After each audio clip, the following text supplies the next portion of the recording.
I didn't know this was that fun. Because One more time.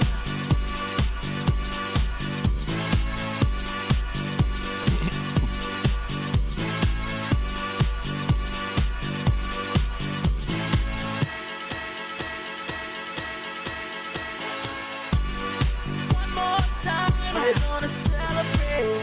Oh yeah, alright. Don't stop the dancing. One more time. We're gonna celebrate. Oh yeah, alright. Don't stop the dancing. One more time. We're gonna celebrate. Oh yeah, alright. Don't stop the dancing. One more time. We're gonna celebrate. Oh yeah. One more time.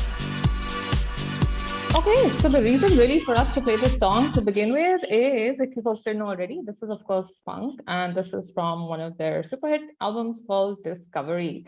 And because we're going to go That's so much funny. into discoveries today, I thought we'd sort of play something about discovery calls, just sort of get started. I'd also love to hear from the folks who've joined us. If you could just pop into the chat and tell us where you're from.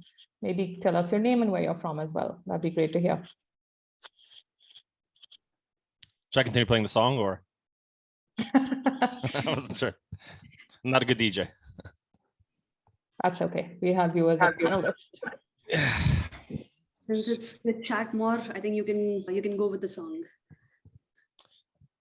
I had a light here. I got a new little light from a computer. Can't find it. Kushal, remember last time we were doing a LinkedIn Live and we had the worst technical difficulties? We did, yes. Let's see, this is a light. That is LinkedIn for us. That's the trouble with LinkedIn Lives, actually. Okay, great. I can see some more folks joining us. Folks, we'd love to hear from you. Just tell us where you're from. Just pop it into the chat and we'll take it from there. And in the meantime, I also have a fun poll set up. So you folks must have seen, of course, the creative that we used for this webinar to begin with. Let me know if you can see on screen right now. Who's your all-time favorite Tonight Show host? Can you folks see that poll on screen? Yes. Great. I can see some answers as well. Actually, I had no idea where that picture came from. I was like, wow, it looked like a debate. I was like, You're not a Tonight Show fan. I don't watch TV. Wow. I get on YouTube and I get stuck on YouTube. Got it. I hope that's not going to be one of your tips for discovery calls today. No, unless Stay you television. follow my YouTube channel, then it is. Fair enough. Good plug. Kushal, it says that we can't vote. I want to vote, no? Oh, you do. Too bad. I need to go into the backend and change those settings. But tell us which one you're going to vote for now. I am. Were you going to vote for Jimmy Fallon? Oh yes, I am. Nice. But side note, Jimmy Fallon is my favorite. And with good reason. Everybody's favorite. Jay Leno used to be mine back in the day. Yours is Oprah, Kushal. Why are you even pointing? Yeah, except the theme that we took for today was the Tonight Show. So I had to keep it on brand. Otherwise, it would have been me looking like Oprah Winfrey. Different theme for today's workshop.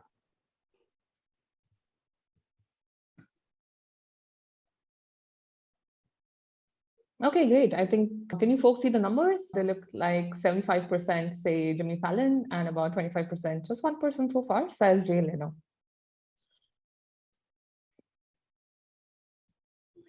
Nice. We have Jimmy Fallon fans, huh?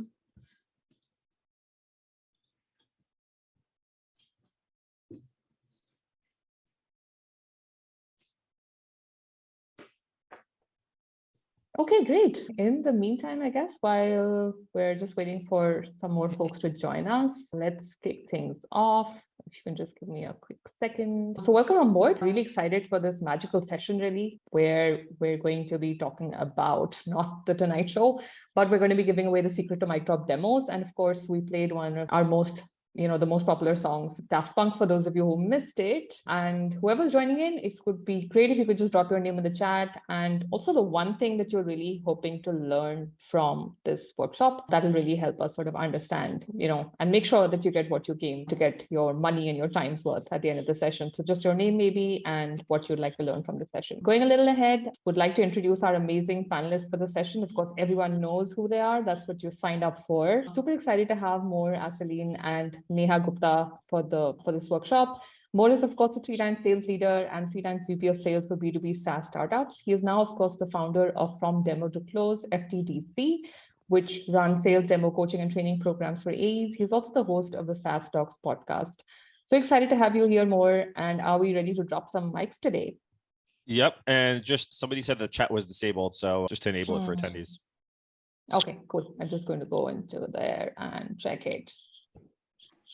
Okay, and of course, we're also joined by Neha, who is the head of commercial sales at Wingman by Clary and comes with years of experience in helping sales teams of all sizes and scale win big. Neha, so excited to have you here, and see, this is what you get when you ask marketing for more leads. Now you know. Absolutely, Kushal. Super excited. Just to warm up, I'd like to ask the two of you, what did you really learn the hard way on your own discovery calls? What did I learn the hard way in discovery calls?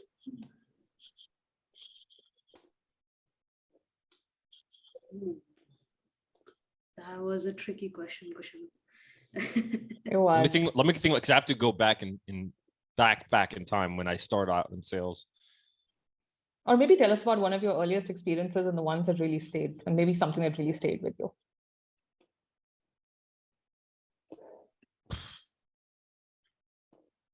I'm trying to think of like my days when I just started getting to sales. I did my first demo, probably when I became an AE for the first time ever.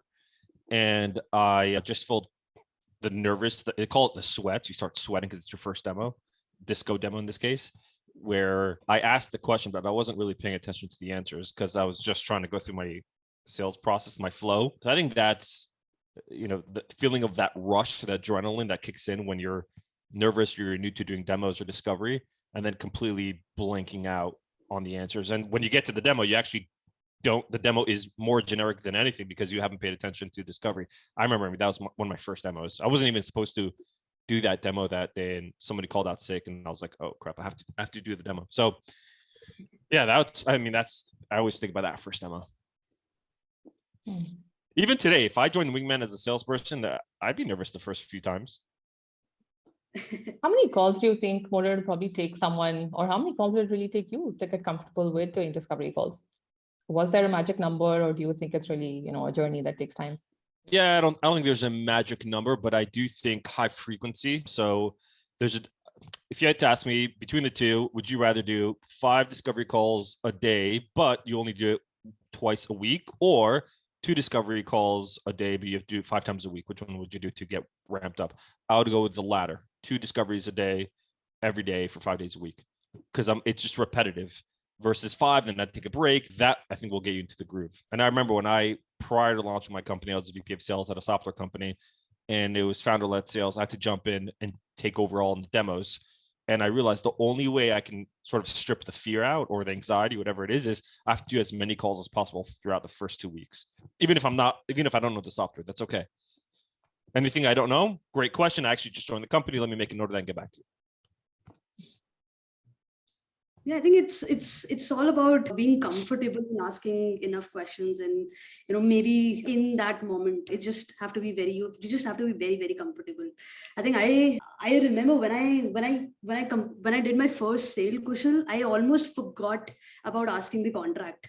I was just stretching the sales cycle long, and I just couldn't get the enough. I would say, yeah, I was so scared to ask for the contract. I was like, okay, no, maybe I haven't sold enough, or maybe this is not the product for them. So I got so nervous. And yeah, eventually when you start doing that, when you start asking enough questions, when you get comfortable with the product, it becomes really easy. Okay, great answers those. I think it helps to be prepared for what's going to coming. I think Mor's tip on really keeping that answer handy of, you know what, great question, I'm just getting started. Let me make a note of that. I think that's also a great way to sort of take that ahead. Great stuff. I think let's get started more. I know we have a great presentation sort of set up. So I'm going to let you, of course, you're sharing your screen already, really take it ahead from there. I am really trying to enable chat for everyone. But in the meantime, folks, please feel free to use the Q&A section. I can see we already have a question, which is how to jump quickly from your plan A to plan B during your discovery calls. I think what I did was just a really good example of how to go from plan A to plan B. But I think that's a great question. Mor, Neha will probably take it up as we go along, and I will remind you. Yeah, remind me, because I'm not, I need more context to the question to answer properly. Okay, great. Anonymous attendee, if you can give us some more context in the chat, that'll be great.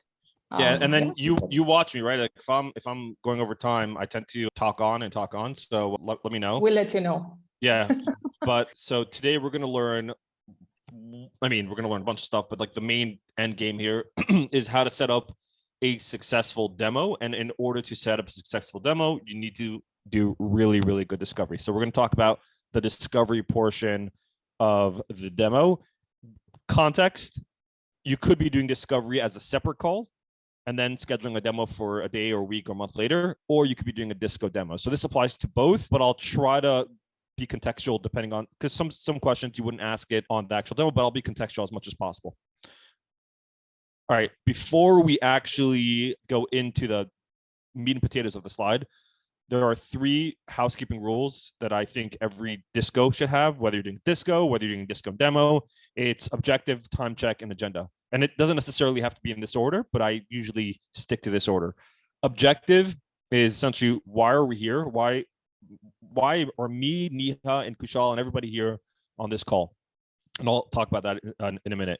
Time check. I always like to be mindful of the prospect's time. So I want to make sure that we're good on the time. Sometimes a prospect needs to leave a little early, and they don't tell us because we don't ask. And then they tell you that they're in a rush, and then you don't even have time to set up next steps. And then setting an agenda. The way I like to use analogies, because I think I'm limited. I don't have such a great vocabulary, but so I like to use analogies and metaphors. But if you were to go to your friend's wedding in your city that you live in, but the wedding is in a new location in a city, maybe 45-minute drive from you, and you've never been to it, what's the first thing that anyone would do? They take the address, they put it into Waze, and what does Waze spit out, unless you're using Google Maps, whatever? It spits out the address that you put in, it spits out the time that it'll take you to get there, the time that you should leave, and then the directions. That is what setting an agenda is. It tells the prospect where are we going, how are we going to get there, and how long it's going to take us. Why are you putting the address into Waze?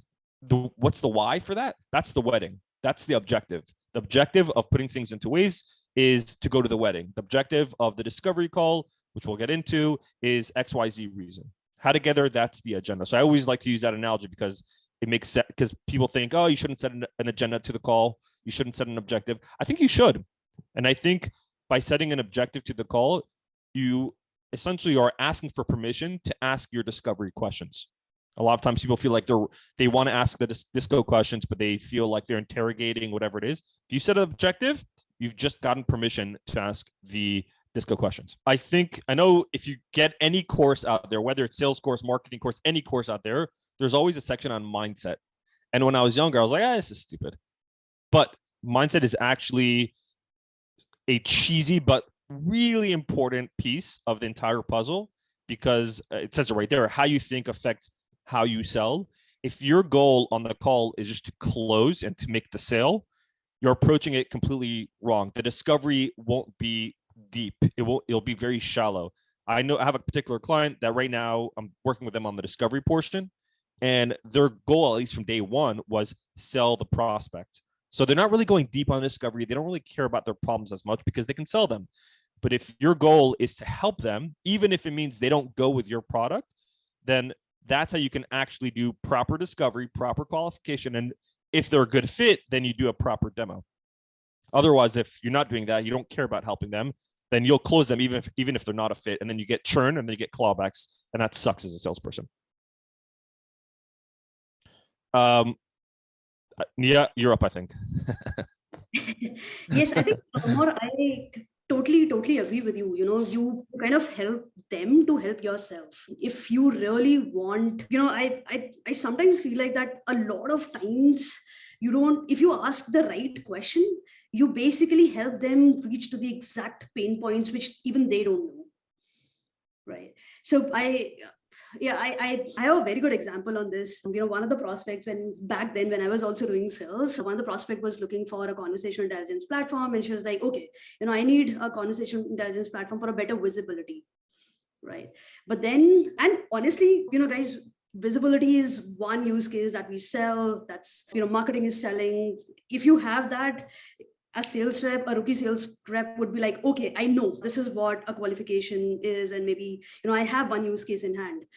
But when we dig deeper into this, we realize that, maybe visibility is not the problem. The action is the problem. They still have the visibility, right? You actually, I really feel like that if you ask them the right questions, if you do the right qualification, or, maybe you not only help them, or you not only help yourself, you also help them to discover the exact pain points. I'm totally with you on this one, More. Yeah, and this one's an interesting stat.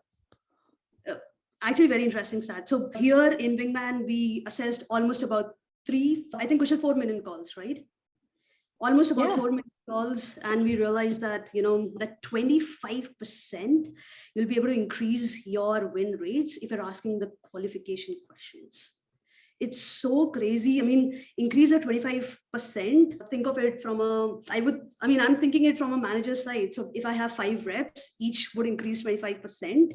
It's a crazy number overall in my pipe, right?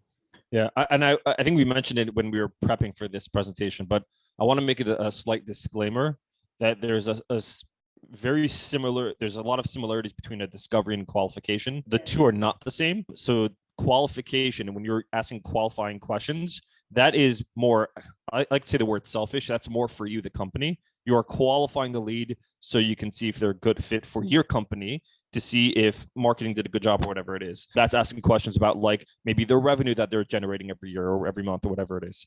Based on that criteria, you're mapping that to your ICP, your buyer persona, then you're disqualifying that or qualifying that. This discovery is more about the prospect.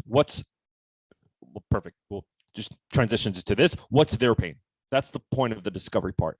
Now, qualification happens within the discovery call. It's just, you have to be very mindful of which questions are discovery related, which questions are discovery or qualified related. But the goal of discovery in terms of setting up the demo for success, assuming you've qualified the prospect, is to understand their pain. 100%. Typical discovery. And I'm saying this because even when I was a VP of sales, excuse me, and when I now launched my business on my anniversary, so a year into the business, and I've been coaching a bunch of sales calls, there are 4 things that I'm seeing consistently happen on discovery that's not good. The first one is shallow discovery. That's essentially when you're asking only one question at a time, or sorry, you're only asking one question and not moving on. An example of this is, hey, Neha, curious, what's the reason you're looking into Wingman? Someone says, well, we're looking to generate more revenue and improve our call coaching. Great. And then you go into the next question. That's shallow discovery. You're only asking one question when you should be going deeper, not wider. The second mistake that I see happen on discovery question is not reading in between the lines. So I'll give you an example of that. Last week, I'm coaching one of my salespeople, one of my students, and they're on a call with a prospect. They do a disco demo, and they ask the prospect, hey, what's the reason you're looking to leave XYZ competitor? And I'm paraphrasing a little bit, but he said, I hate their customer support. They take too long to reach out, and I just can't stand it, and we need to leave. So the AE that heard that, he was like, great. So it sounds like you need really good customer support. That is what I call not reading in between the lines. They're taking the initial reason at face value. I think it was JP Morgan that said this quote. There are 2 reasons why people do something or they say something, either because it sounds good, and 2, because there's a real reason. Essentially, good customer support is not enough of a reason to leave. Reading in between the lines means, why do they have to reach out to customer support all the time that it's causing them so much pain? What's that thing that they're trying to solve for that's causing them to reach out to customer support? That's reading in between the lines. And a way to simply do that is, hey, Kushal, curious, why do you have to always reach out to customer support? And maybe they'll tell you that they're trying to accomplish a certain feature that they're not happy with or whatever it is. So not reading in between the lines. The third one is interrogative discovery. And that's basically what it sounds like. I always think about it like a detective arrests somebody. They're sitting in front of a desk. They have a light pointed to them. Like, where were you at 2 p.m. last night or yesterday afternoon? So it's just question after question after question. There's no validation. It just sounds like an interrogation. It sounds like a lie detector test. And then the last one is, I think the most common one that I'm seeing is, especially if someone's like certified sales trained by Sandler, Medic, whatever it is they sound cookie cutter templated salespeople. They're going through the motions of sales discovery or the demo, and you can clearly see and hear that they've just taken some sort of course on Sandler, and they all sound the same. It's good, but you have to make it your own. So these are the 4 common mistakes that I see on discovery.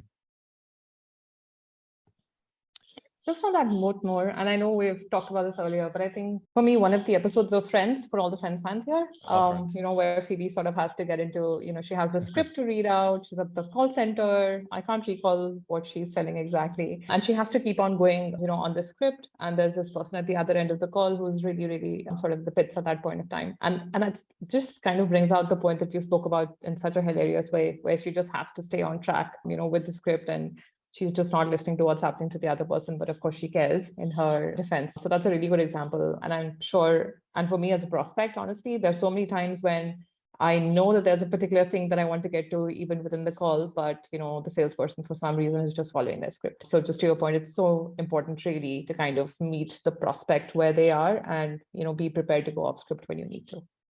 Yeah. You're right. And every time you say that, salespeople are, maybe they're not exactly what you expect them to be. I feel so sorry because, there's so much content out there, and I think people should definitely go and check that out. But yeah, I think one of my favorite example of a shallow question would be when, and just taking one of the examples, right? As Mor said, you just need not to ask one question. You have to dig deeper. One of the questions that is a super important question, because all of us have been trained on BANT typically, right? So people it's mandatory to understand what's the budget, who's the authority, and typically a salesperson would just go and ask for, maybe who's the signing authority. But what you really have to understand is that what is the outcome that you're expecting from that question. Right. So what outcome? So let's say even if the answer is my CEO would be a signing authority, now in the sales process, you don't know what to do with that CEO, right? But what to do with that particular answer. So it's becomes really important to dig a little bit deeper. So what typically I suggest that, if you're asking an authority related question, then maybe who will be the signing authority, or who will sign the contract? Just go a little bit deeper. My personal favorite, like 2 questions that I would add after this generally would be around A, what is your evaluation or buying process, and how is the signing authority involved in that buying process, so that I can map accordingly, how can I involve this person into the sales process? And the second would be, when can I involve this person? So let's say if the CEO is the signing authority, I really want to understand, can I involve him in the, let's say, not in the demo, but maybe when I'm doing the negotiation, right? So when will this person be involved? Just knowing who will be the signing authority might not solve you, or might just give you false positive, false negatives, or a zero answer, basically. Yeah, I think with what you're saying about the evaluation process, I think lifting up the curtain and telling the prospect why you're asking them this question, but not making it about you. For example, by you, a lot of times reps are asking the questions, but they're not giving the real reason. They're giving the reason because they need to map it for themselves to close the deal because the manager told them so. But if you make it about the prospect, you could be a little bit more candid with them. So you could say something like, hey, Neha, in orders, a couple of things. Number one, so I don't like follow up with you for no reason. And number two, because I know you mentioned your XYZ timeline is this, in terms of like evaluating software, how have you done it in the past, and what are you planning on doing it here this way so we can stay in line to your timeline, not mine.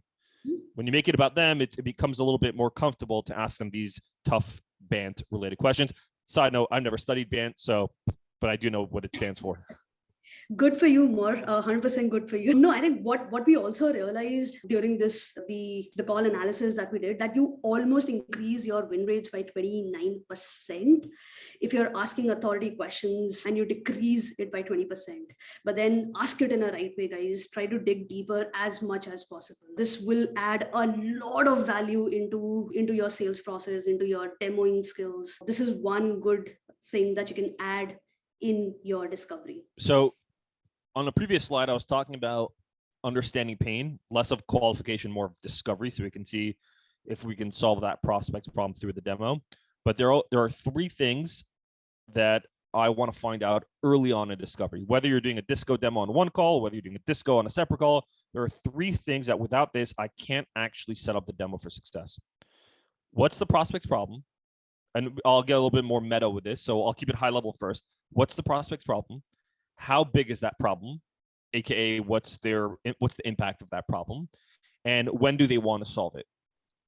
There are three things I need to find out. If I can't find, and then when do they want to solve it? That's the timeline. That's when they're looking to make a decision. How big is that problem? That is on a scale of 1 through 10, 10 being the worst problem ever, 0 being, it's not a big deal. Depending on where they fall on the sliding scale, that's how much urgency you can build. Less pain, less urgency. More pain, more urgency. And what's the problem? Well, what's their motivation? Why are we even here to begin with? So I'll put a little bit disclaimer here. If you are dealing with a prospect that came from an inbound marketing effort, like a webinar like this or a demo request, or a prospect that came from some sort of cold prospecting, the way you can ask these questions are slightly different, because if you just ask the prospect, hey, what's the reason you're looking to us? Well, you reach out to me. Yeah. So I just want to put that disclaimer. I'll make I'll add a little bit more context. When you want to find out how big that problem is, you should also find out who that problem is affecting. The impact of the problem is impacting departments or people or nobody, who knows? But that's the three things that you should find out on the discovery. So I call this the way to do this is I call it digging or layering. Common question I get is, I have so many discovery questions. I can't get through them on the discovery because I'm interrogating, we're taking 30 minutes on the discovery, whatever it is. So I always say you should have your pillar questions. The pillar questions should be discovering, again, what's the problem? How big is it? Who's it impacting? And when do they want to solve it? Those are your pillar questions. So the first question I want to start with is the why question. I have the script on another slide, but I'll just talk about the pillars first. The why question. The second layer of discovery is the goal question. The third layer is the timeline question. And the fourth layer is the team question. So the why is correlated to what is the problem. The goal question is still correlated to that. The timeline is when do they want to solve it? And then the team is who's being impacted by that problem, who's going to be evaluating, the decision makers and all that good stuff. So we're going to get really, really tactical here because I'm going to share actual scripts. So the why question, that's the first question that I like to ask. If you are, I'll do two scenarios. If you're dealing with a lead that came inbound, then I think it makes the most sense to ask this type of question.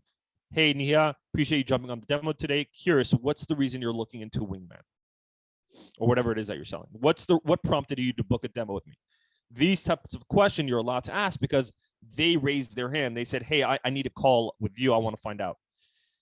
If you are doing an outbound call or you're on a disco call with a lead that came from outbound activity, hey, Neha, I know you probably get 1,000 cold emails a day and you clearly accepted mine. Curious, what resonated with you that made you say, hey, I'll jump on a call with you?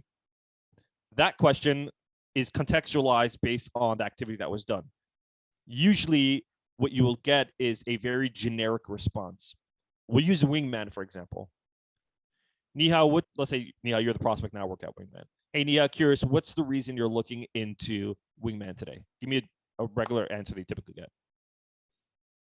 Let's just take the older example only. I'm looking for a better visibility into sales conversations. And I'm also looking to decrease the onboarding time for my reps. Okay, so now you've given me two answers: better visibility and decreasing onboarding. The mistake, remember we talked about mistakes, reps they do shallow discovery. They only get the first answer and then they move on. The way to do this properly and layer and dig deeper is to dig on what you just said. When you say, what was the first answer? The first answer you said? Better visibility. Better visibility. Yeah. So when you say better visibility, how do you mean? Now I'm peeling open the onion. I want to know specifically, what do you mean by that? When you say onboarding, how do you mean? And then you'll start giving me details, whatever those details are. Now that's where the skills come through, and then they'll give you whatever responses, and it's your choice to, if you felt like you've dug enough or you need to dig deeper. But the how do you mean framework, when you're repeating the last thing that they said, followed by how do you mean, that really gets them to give you details and specific pain problems. But more curious, okay, so when I have the actual answer in place, how does it help me when I dig deeper? How will that basically help me in the demo process? Like, even if I have another answer for better visibility, how will that particular thing help me during the demo? Yeah, so you're asking, how would the specific answer to your pain help you on the demo as a salesperson? Yeah. Because Wingman, for example, built out a bunch of features. Those features solve a bunch of different problems.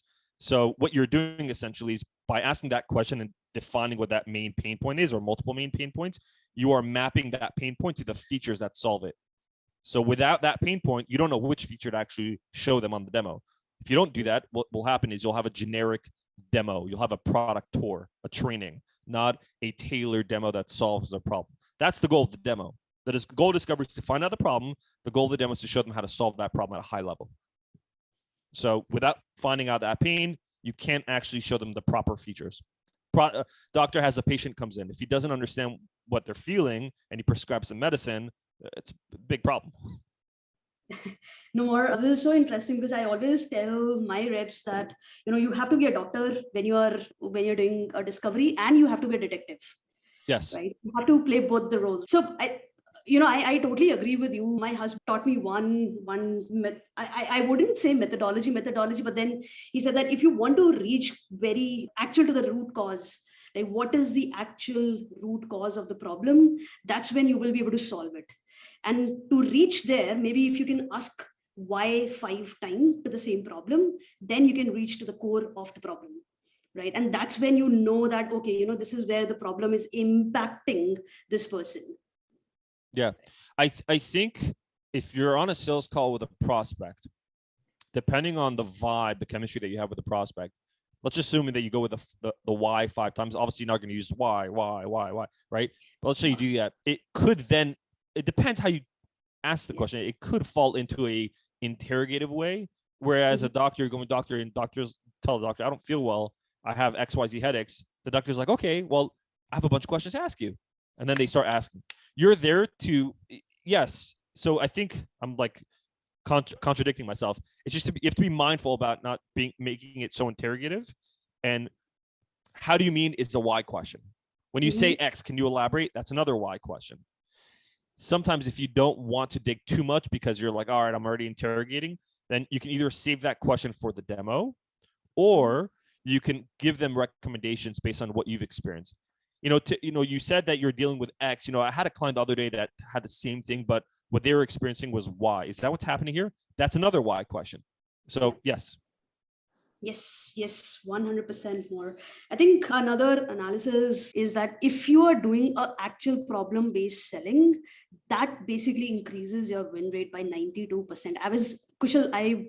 Honestly, I was so shocked to see these numbers, right? And if you're not real numbers, Neha, as we all know. Problem-based selling or maybe problem-based qualification can impact so much in your win rates is actually crazy, right? So guys, keep on asking. I mean, if you can actually go to the root cause, if you can actually know that, okay, if visibility is not a challenge, or maybe visibility is the challenge, then you also want to understand why are they looking for that visibility.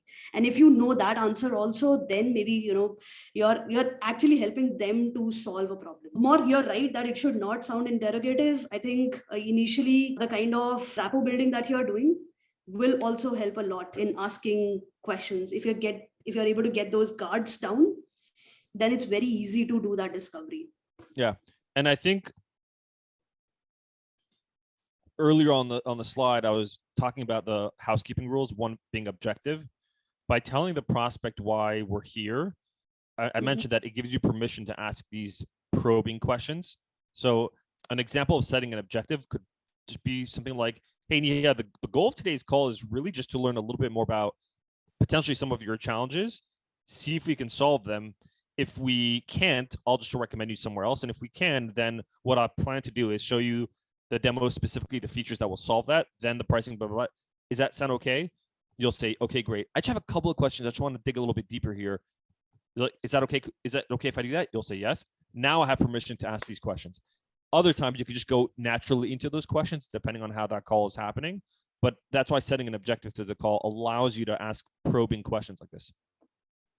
100% more. The goals. So we talked about the why question. The why, that's the first pillar, which is what's the reason you are looking into Wingman? What's the reason you booked a demo? What's the reason you said yes to my cold email? That's the why question. That starts opening the conversation around pain. Now there is solving the problem, but then there is achieving goals. I'll give you a perfect example. The prospect is looking to solve their problem, but they also have like an agenda. As they're doing their due diligence, looking at Wingman, they're looking at competitors, they have like a checklist of things that they want to solve. So these are goals that they have. So one of the things that I want to know is what's their minimum criteria? I'll tell you a version of this that I disagree with. Reps on the call, they'll tell the prospect, hey prospect, if you have a magic wand and you can wave it, what would your ideal software look like? I hate that question. Why? Because if you had a magic wand and you had your ideal software, then I would build a very specific software. If I had a magic wand and I had a dream house, what would that look like? That would look like a $20 million mansion. So I'm setting myself up for failure when I ask that question, because the prospect could say something that they want that you don't have. You're like, oh crap, we don't have that. So what I think the intention of that question is you're essentially trying to ask the prospect, what's a deal maker for you? What would make this close? And so the way I like to ask the question is, hey, Neha, curious, as you're evaluating Wingman and other solutions, what is your minimum criteria as you're evaluating these solutions? What do you need to happen? That's the layer one of the minimum criteria question. That gives me a sort of like a checklist of what the prospect is trying to solve for or what they want to achieve. The other question I like asking, it should say layer 2, not layer 3, but whatever, is a success question. Essentially, when they find their solution, Wingman, I want to know, like, what would the world look like once they have a solution like this? And one of my favorite questions is, hey, Nia, when let's assume that you go with Wingman or someone else, what would success look like to you in the first 90 days of implementation? That's going to give me sort of this like scenario of what the prospect expect. These are expectations from the software. So these are two questions under the goals. So, and I purposely put the why question first, then the goal question. It goes in order. Yeah, I'm just going to pop in here quickly with this poll, which really asks people, do you usually ask these success questions on discovery calls? Love to get some answers there. Should I move on to the next slide or just wait till the... Yeah, I think we're mostly skewing towards sometimes. Okay. All right. Right now it looks like a sometimes. Why do you think folks may be more considering a lot of folks are saying sometimes? Why do you think people sometimes skip this? Is because they want to keep it short or they don't understand the importance? Because I do understand you can't ask everything on a call. Is it a matter of prioritization? I don't. I think the people that are saying sometimes, the ones that are not doing that, I believe that they're not trained to do that. When I bring this up to my students, my coaching clients, they're like, oh, wow, that's a great question. I've never heard of that before. So I don't think they're asking this question because they weren't taught to ask the question. And number two, I think sometimes also because maybe they don't have their discovery questions prioritized. They're asking important questions, but not more important than the goals questions, or not more important than the timeline question, or they're asking about features specific. They're building too much rapport and they don't have time to go through the discovery. So more to solve this particular thing for our reps, what we did is we came up with an MSP where, we have written down all the pain points potentially, whichever we have discovered so far. And whenever a customer is talking about a success criteria that, okay, this would be my success criteria, we would just simply go and check that box. Right. And by the end of the call, after the discovery is done, or maybe before the demo starts, we would just share all those checklists with the customers that, okay, are you sure that this is what your success criteria would look like? Is this checklist pre-built? So you have, Yes. because you're using historic data to have common success goal answers, and you're just checking it off. Yes. Yeah, I did the same thing. I love it. If it's in the CRM, I assume, right? No, so we are using Wingman for that. So Okay. basically, we capture the previous data from that, and then we list that down, and then just check that box. Cool. So it kind of helped us a lot. Yeah, because then you can run reports. Yeah. You can run reports based on, let's say you can look at, after the quarter, you can see, let's see all the deals that won, and let's see what majority said that their success was or their goals were. And then you can use that as an outbound campaign because you have very specific information. 100%. I think one of the other examples of this more would be timeline question, right? So when people just ask a first layer of the timeline question, that might not again give them the actual understanding. Yeah, I'll let you talk about it first. Yeah. So the timeline question is essentially what it sounds like. In a blunt world, it's like, hey, prospect, when do you want to buy the software? Like, when do you think about it? We can't ask that question. We could if you want, depending on the vibe. But I think the mistake that reps make is they ask the timeline question at the end of the demo after they show pricing. The problem with doing that is once you've shown pricing and you ask about the timeline question, the intent, the prospect feeling is this clearly they want to know the timeline, so they want to know when they can close me. And I'm saying that from experience. Like when I get on demos and I'm getting sold to, they show pricing and then time. I'm like, all right, you want to know timeline because you're mapping it out as far as your sales cycle. So I like asking timeline questions way up front during discovery before I even show pricing, because the prospect's guard is down. They're still answering my questions. So there are a couple of ways you can approach the timeline question, but I like asking it after I found out the problem, the why, and I like asking it after I found out the goals. And I like to structure the timeline question based on the prospect's pain, not based on our solution. For example, Neha, curious, when do you need to find a solution to start improving your sales team's onboarding ramp up within that 2 months? Like, I'm going to use the challenge that you had brought up, that pain, and I'll use that to align it to the timeline. When do you want to start solving that? Whatever answer you'll give me, I don't know, what answer would you give me? I think in a lot of cases, if you're asking this is a very beautiful question, Mor. And in a lot of cases, we get an answer like the best time to buy such a product was yesterday, and I'm already late for it, right? And Okay. then you know that immediately that there's an emergency to buy this particular product. I'm curious, when someone tells you yesterday, what's your typical response to that? I think there are typical responses. Yes, you're late, but why do you think that it was yesterday, and what was the delay? Yeah, that's good. So you're finding the reason for the timeline, the reason for the reason. You'll notice that for every question that I'm showing up here, like the goal, the why, the timeline, there's always at least 2 follow-up questions, or 1 question, then a second follow-up question, because I want to know the reason for the reason. So what you just did there, for example, is we won this yesterday. Okay, well, why yesterday? And when you do that, the prospect ends up selling you on why they need this yesterday. I have another answer that you can, it's a variation. It's a little bit more salesy. If they say yesterday, okay, wow, it sounds like there's urgency here. So curious, if what you see, if after today's demo, you see that we actually can solve your problem, would you be ready to sign up? That almost like checks the prospect. It does a temperature check. But either one is fine. I like finding out the why, the reason for that timeline, because again, what you said, the prospect ends up selling it. If the prospect says, next week, next month, 2 months, another question you can follow up with, okay, great. Curious, why not later? Same approach. You said yesterday. Well, why yesterday? Same idea. They will sell you on why they needed it yesterday. If they say next month, why not later? They're going to sell you on why they need it sooner. Same idea. Both scenarios are very, very good. I think the yesterday funny answer to the yesterday one, and this is something that kind of helps the guard to get the guards down also, is like, can I just send you the contract right away before even showing the product? But then, yeah, that's just a funny answer that you have fun with it. That's the idea. That's the idea. Also, Mor, what I realize is that sometimes even prospects are not comparing apples to apples. Maybe, they are, in a lot of cases, what I have seen is that if a prospect is saying that, my timeline is basically, let's say 2 months, right? Maybe they are comparing those timelines from the products that they have purchased previously, and they don't know how much time it will take to evaluate your product.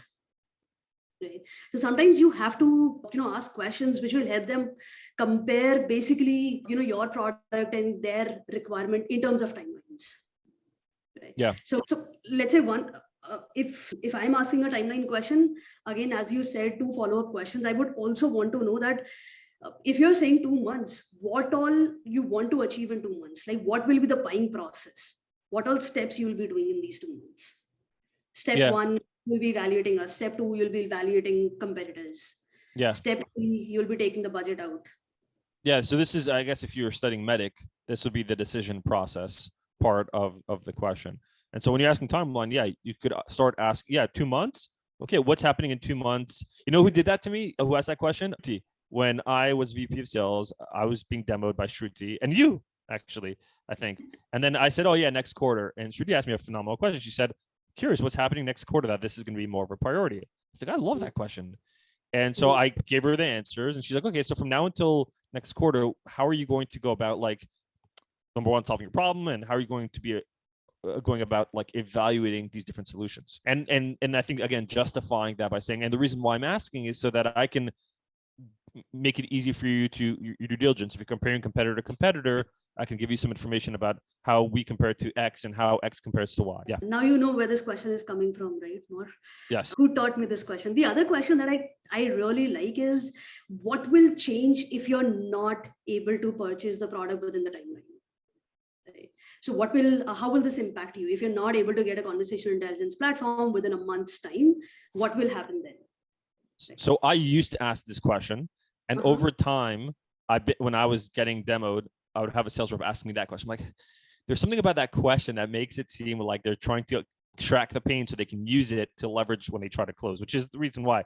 So I love that question, but I started pulling it back from asking that question because I know where it's getting to, and I feel like the prospect smells that too. But again, I think it depends on the vibe of the prospect. I think if the prospect is brand new to solution, meaning they've never used a solution like Wingman, they don't really talk to a lot of salespeople, and maybe you're talking to like an antiquated industry, then maybe that could be a great question because they haven't heard that question often. But if you're talking to a salesperson, I feel, or VP or whatever it is, I feel like I know where you're going with this question. Again, that's my opinion. Yeah. But yeah. So I think most of the time we get the answer, but then you're absolutely right, because we are selling to VP of sales, we are selling to sales managers. They're smarter than us also at times, and they would just laugh out at this particular question. Like, I know where you're going with this, but then most of the time we'll also get the answer. Again, on the analysis of the calls, of the 4 million calls that we did, we realized that if the timeline question is so impactful that it'll increase your win rates by about 26%, and it decreases your loss rates by about 18%. Again, ask it in a right fashion, dig a deeper on this particular timeline question, and then you can also increase the win rates from, I would say that, more than 26%. It's a very conservative number, Kushal, I would say. Yeah, because if you don't know when the deal is going to close or when the prospect wants to start solving that problem, you're going to chase the deal, follow up with them prematurely, or you'll follow up with them too late because you just don't know the timeline. Yes. All right, the team. So just a reminder, we're going through the why. We went through the why. What's the pain? We went through the goals. What is criteria? What does success look like? Then we went through the timeline. When do they want to solve it? But when we talked about decision makers, I call that the team. I don't call it decision makers because I think there are decision makers like a CEO that is getting a solution for their salespeople, but the CEO is the final decision maker. But I believe that the salespeople are influencers. So one of the questions I like to ask is, hey, Neha, aside from you, who else will be involved in this? Versus, are you the decision maker, or are there any other decision makers? And you'll notice that I ask a very open-ended question: who else will be involved? Versus, are you the only one involved? Because if I say, are you the only one involved here? You'll be either saying yes or no. If I'm lucky, you'll say, no, it'll also be Kushal. But I don't want to take that bet. So I'd rather take a bet where you're forced to give a name. So who else will be involved? You'll either tell me a name or you'll say, it's just me. That's good enough for me. That's layer one. Layer two, if they're not on the call, so let's just say, Neha, we're on a call, Kushal couldn't make it, and Kushal is also involved in evaluating the solution. I would ask, okay, well, curious, if Kushal was on the call today, what goals would they have? What would they want to see? What would be important for them? Because remember, if there's more than one person evaluating the solution, which typically there is, then it's important to find out what everyone's criteria is.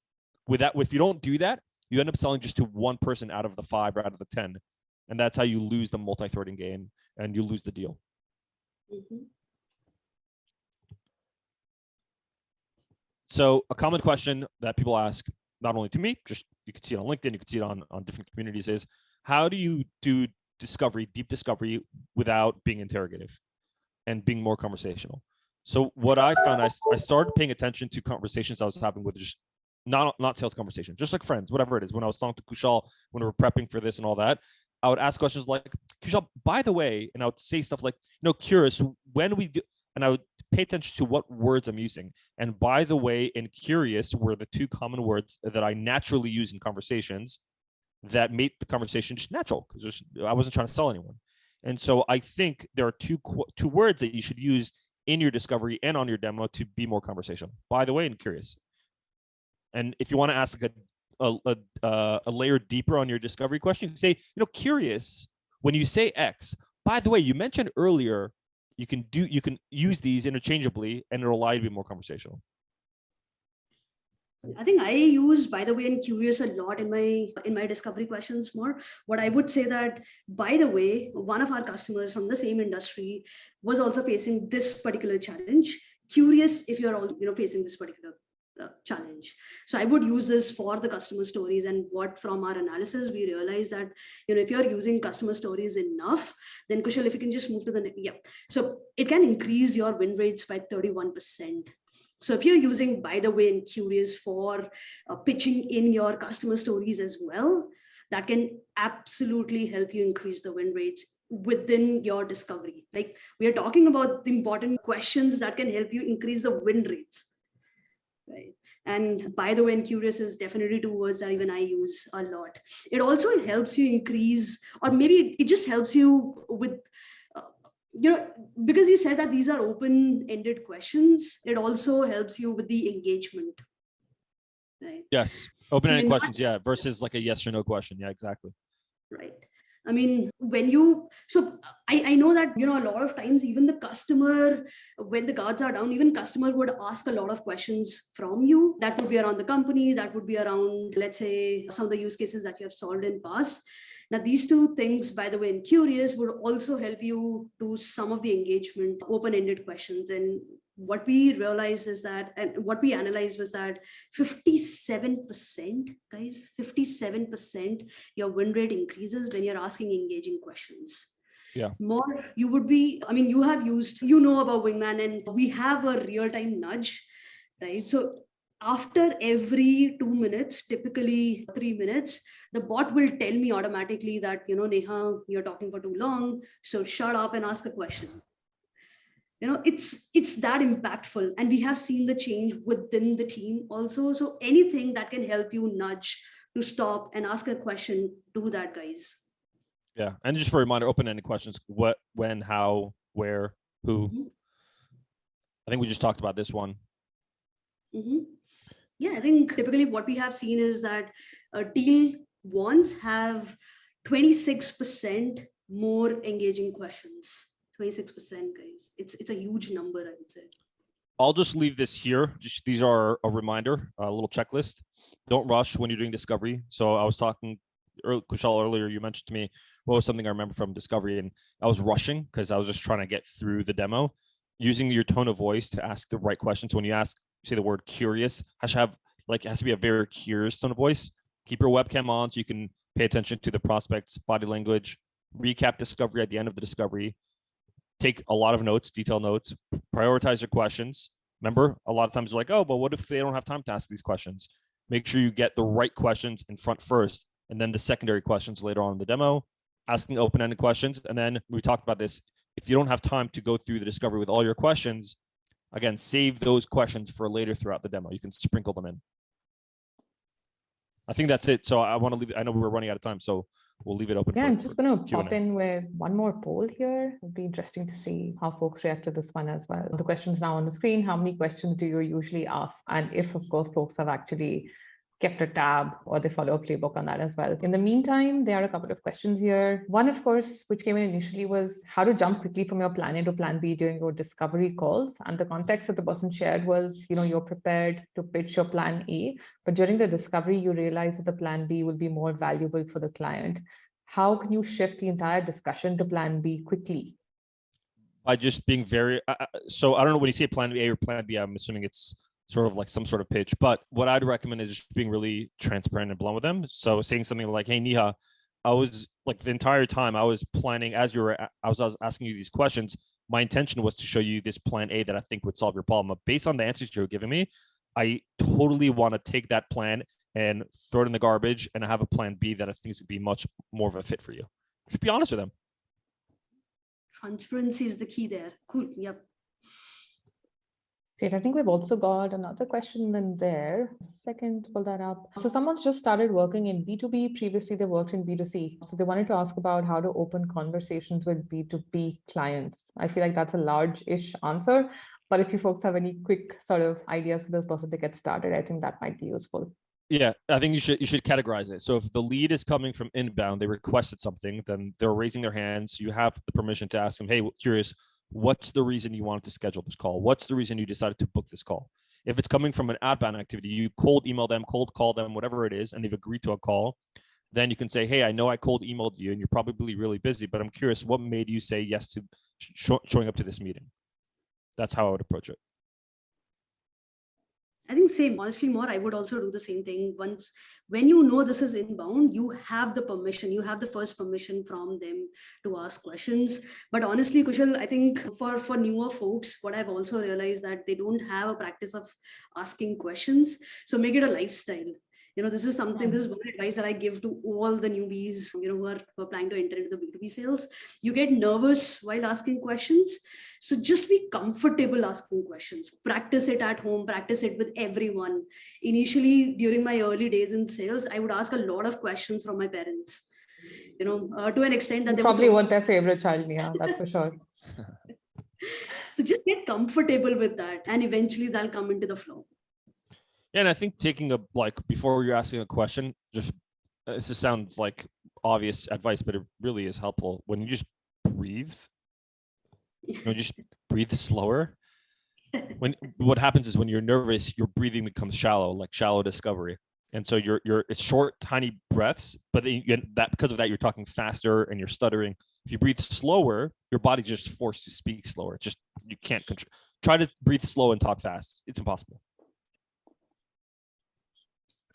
I think that's a really good tip for sure. And I think that works really on so many levels, not just for salespeople during discovery or demo calls, but really for so many of us in any sort of public speaking / interaction scenario. One other question here, just curious, what's the source of these numbers? All of these come from our analysis of over 211K calls spread over 12 months. That's all of 2021. That's a total of 3.8 million minutes that we analyzed. I'm also going to just pop in a link to that research and you can go in and get some of that here as well.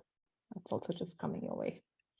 Thanks so much, folks. I think that we're right at the end of the session, right on time to wrap this up. If anyone has any questions, please feel free to sort of pop those in or reach out to us. Mor, what's a good way to reach out to you? It depends what you need me for, but if you want sales coaching or you're interested in the FDTC University, then you can check out demotoclose.com. If you just want sort of free advice, then you can check out my podcast or LinkedIn.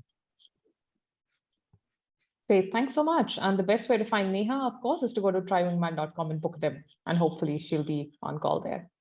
100%, or reach out to me on LinkedIn. Kushal, just the ending note, like I always tell people, go for it. Skills is a life skill. It is no more a professional skill now.